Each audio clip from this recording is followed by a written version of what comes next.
negara kita kembali bergolak sekarang ini, iaitu pergolakan dalaman Kerajaan Perikatan Nasional.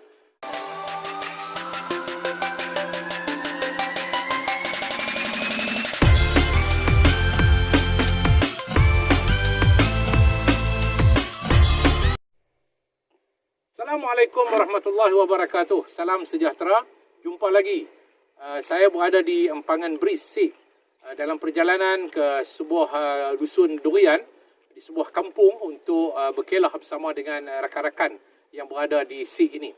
Saya telah pun dihubungi oleh rakan-rakan masuk daripada pihak media untuk memberikan sedikit komen terhadap hal-hal isu pergolakan politik dalam negara kita. Ya, saya akui bahawa politik negara kita kembali bergolak sekarang ini, iaitu pergolakan dalaman Kerajaan Perikatan Nasional apabila timbulnya satu krisis kepercayaan yang begitu besar sekarang ini di kalangan Perikatan Nasional terhadap Yang Amat Berhormat Perdana Menteri Tan Sri Muhyiddin Yassin. Ini dapat dilihat oleh kita semua daripada kenyataan-kenyataan pemimpin-pemimpin UMNO yang menganggap bahawa Tan Sri Muhyiddin Yassin cuba memperbodohkan UMNO.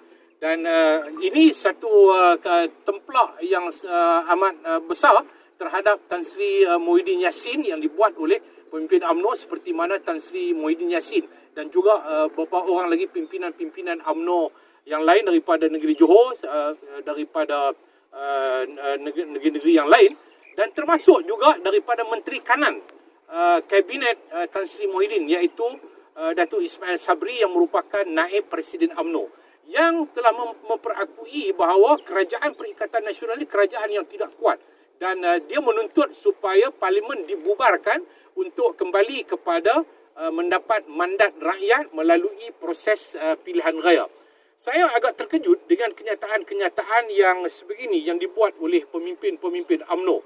Sedangkan mereka dulu yang memberikan harapan yang begitu tinggi, yang begitu besar kepada Tan Sri Muhyiddin Yassin melalui grand design yang bermula di Sheraton, dan bermula sebelum daripada Sheraton sudah pun diadakan beberapa pertemuan, dan yang paling kemuncaknya ialah apabila pertemuan di Sheraton yang membabitkan pimpinan UMNO, PAS dan juga pimpinan-pimpinan daripada PBBM yang mendokongi Tan Sri Muhyiddin Yassin.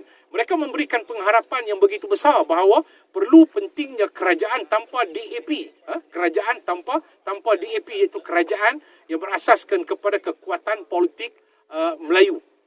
Namun apa yang berlaku pada hari ini, krisis kepercayaan, krisis pergolakan yang berlaku dalam Perikatan Nasional ini tanpa adanya DAP. Saya menganggap bahawa ini satu yang sangat memalukan apabila orang Melayu masih wujud elemen-elemen tidak mempercayai antara satu sama lain. Semua ini berasaskan kepada pembentukan kerajaan yang merampas mandat rakyat ini, yang tidak melalui proses pilihan raya itu, hanya dibuat semata-mata kerana kepentingan kuasa untuk menyelamatkan kepentingan survival politik masa depan. Apabila sebahagian besar pemimpin-pemimpin UMNO, termasuk Presiden UMNO, didakwa di mahkamah dengan puluhan kes yang telah pun dihadapkan kepada beliau, termasuk juga bekas Perdana Menteri Malaysia. Jadi oleh kerana politik ini, kuasa politik ini tidak dibentuk atas asas yang kukuh, hanya atas asas untuk survival politik mereka, maka inilah yang berlaku apabila mereka mengharapkan penyertaan mereka dalam politik Perikatan Nasional ini diharapkan untuk mereka menguasai full dominant, tetapi tidak berlaku. Sebaliknya, mereka menganggap bahawa Tan Sri Muhyiddin Yassin cuba memperbodohkan mereka. Jadi, pengharapan yang mereka berikan sebelum ini kepada Tan Sri Muhyiddin Yassin ini, hari ini telah menyebabkan negara dan rakyat menjadi mangsa kepada pergolakan politik yang berlaku. Saya cukup terkejut kerana yang terbabitnya ialah para ulama dalam PAS, pemimpin-pemimpin PAS yang menyertai Kerajaan Perikatan Nasional. Suara UMNO ialah suara mufakat nasional. Suara UMNO ialah suara PAS yang menyebabkan krisis politik berlaku dalam negara kita sekali lagi. Jadi, saya fikir bahawa apa yang patut dilakukan oleh pemimpin-pemimpin UMNO, kalau mereka rasakan tidak ada lagi kepercayaan kepada Tan Sri Muhyiddin Yassin, perlunya kepada pilihan raya, mereka bersama dengan Muafakat Nasional iaitu PAS mesti menarik balik kepercayaan secara terbuka dan keluar daripada Kerajaan Perikatan Nasional.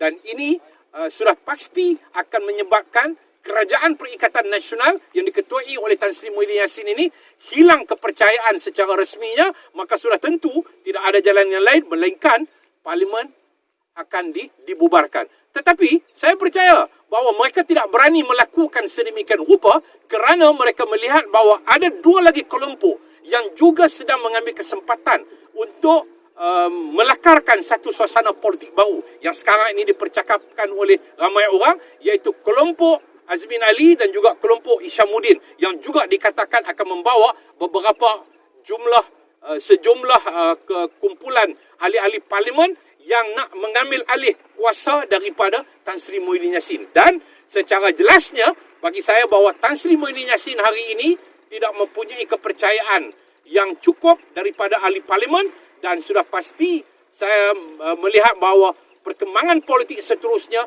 akan membawa kepada satu perubahan politik di dalam negara kita. Sama-sama kita tunggu apa akan jadi, tetapi saya mencabar pada UMNO dan Barisan Nasional dan Muafakat Nasional termasuk PAS untuk mereka mengisytihar keluar daripada Kerajaan Perikatan Nasional dan tarik balik sokongan mereka kepada Tan Sri Muhyiddin Yassin. Pasti parlimen ini akan terbubar, ataupun perkembangan politik seterusnya yang akan kita lihat bagaimana corak masa depan politik negara. Dan apa yang penting bagi saya, mandat rakyat mesti dikembalikan kepada Pakatan Harapan. InsyaAllah kami percaya kalau pilihan raya diadakan pada waktu dan ketika ini, mandat rakyat akan bersama dengan Pakatan Harapan, kerana mandat rakyat tidak boleh sama sekali bersekongkol dengan pengkhianat-pengkhianat dan juga kleptokrat yang ada di dalam negara kita. Sama-sama kita tunggu apa seterusnya selepas daripada ini. Assalamualaikum warahmatullahi wabarakatuh.